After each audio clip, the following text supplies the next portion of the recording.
میں ہوں آپ کا میزبان ارشد شریف۔ جہاں پورے ملک میں سیلاب سے متاثرہ لوگوں کے لیے امدادی کارروائیاں کی جا رہی ہیں، وہاں بلوچستان میں شاید احساس محرومی بڑھ رہا ہے، اور وہاں کے لوگوں کا کہنا ہے کہ بلوچستان میں امدادی کارروائیوں کا فقدان ہے۔ اس موضوع پہ ہم بات کریں گے، لیکن اس سے پہلے کوہاٹ اور ہنگو میں جو دھماکے ہوئے ہیں اس پہ ہم بات کریں گے، اور اس کے لیے ہمارے ساتھ اسلام آباد اسٹوڈیو میں موجود ہیں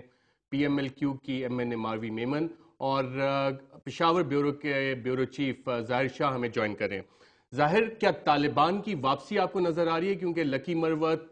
کوئٹہ اور لاہور کے بعد آج جو ہنگو اور اس کے بعد کوہاٹ میں دھماکے ہوئے ہیں، یہ ایک اسپیسیفک تھریٹ کے بعد ہوئے ہیں۔ جی ارشد، میرے خیال میں اس بات کا اظہار تو صوبائی حکومت کئی بار کر چکی ہے کہ شاید طالبان ختم نہیں ہوئے اور خطرات اب اس سے زیادہ ہیں، اور ہم نے دیکھا کہ صوبائی جو دارالحکومت پشاور ہے اس پر باڑہ یا خیبر ایجنسی کی طرف سے تقریباً 300 سے 400 سے زائد عسکری پسندوں نے حملہ کیا 2 دفعہ۔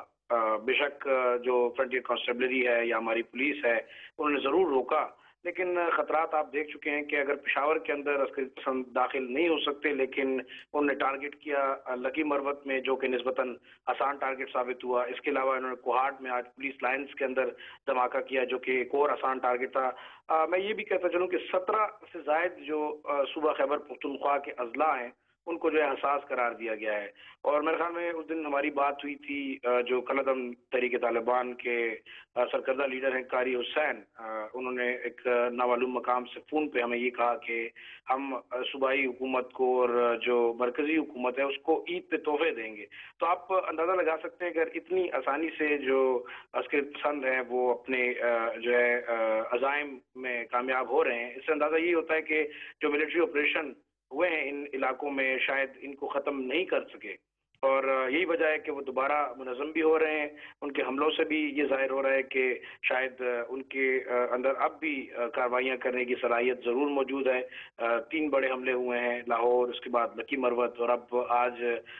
کوہاٹ میں۔ اس کے علاوہ جو پشاور کے ارد گرد کے علاقے ہیں، جتنے مضافاتی علاقے ہیں، وہاں پر جتنے لشکر بنائے گئے تھے ان کے سرکردہ رہنماؤں کو مارنا شروع کر دیا گیا ہے، اور انہوں نے بھی اس بات کی دھمکی دی ہے کہ اب وہ بھی حکومت کے ساتھ تعاون نہ کرنے پہ غور کر رہے ہیں، کیونکہ حکومت چاہے وہ صوبائی حکومت ہے چاہے وہ مرکزی حکومت ہے، وہ ان کی وہ مدد نہیں کر رہی جو وعدے ان سے کیے گئے تھے، اور انہیں عسکری پسندوں کے رحم و کرم پہ چھوڑا گیا ہے۔ ظاہر شاہ، آپ ہمیں بتائیں گے باجوڑ اور ساؤتھ وزیرستان میں کیا حالات ہیں؟ وہاں بھی طالبان کم بیک کر رہے ہیں؟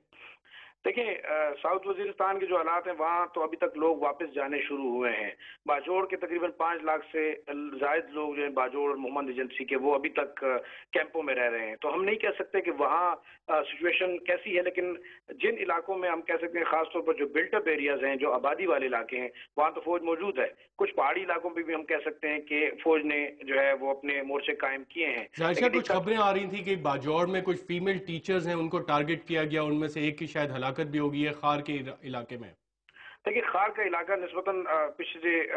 جو 2-3 سال سے جو عسکری پسندی ہو رہی ہے وہ محفوظ رہا ہے، لیکن دیکھیں عسکری پسندوں کی کارروائیوں کی آپ حد دیکھ سکتے ہیں کہ انہوں نے راولپنڈی میں بھی لشکر کے لوگوں کو مارا، انہوں نے لاہور میں بھی لشکر کے لوگوں کو مارا، اور انہوں نے پشاور کے اندر بھی تقریباً 15 سے زائد ایسے جو اینٹی طالبان لیڈرز تھے لشکروں کے، انہیں قتل کیا۔ تو آپ اس سے اندازہ لگا سکتے ہیں کہ آیا ان کے پیچھے کون سی ایسی فورس ہے کہ وہ اتنی آسانی سے کارروائیاں کر رہے ہیں،